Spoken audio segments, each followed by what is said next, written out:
দেশ এখন একটা গুরুত্বপূর্ণ বাঁকে আছে।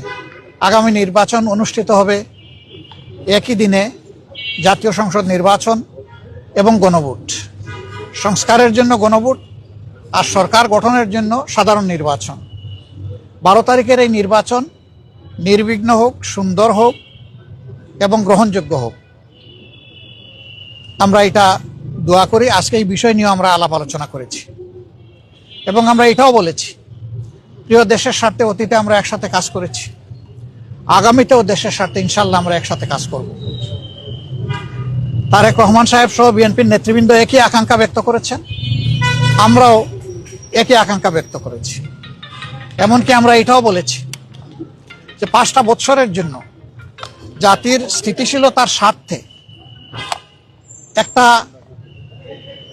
সুন্দর পরিবেশ ফিরিয়ে আনার স্বার্থে আমরা সবাই মিলেমিশে ভালো কোনো চিন্তা করতে পারি কিনা সেটাও আমাদের চিন্তা করা দরকার।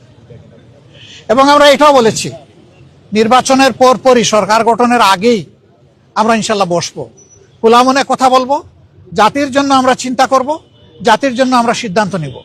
আপনারা দোয়া করবেন আমরা সবাই যেন ম্যাডাম যে ঐক্যের জায়গাটা পাটাতন যেটা তৈরি করে দিয়ে গেছে তার উপর দাঁড়িয়ে আমরা যেন আমাদের দায়িত্ব পালন করতে পারি।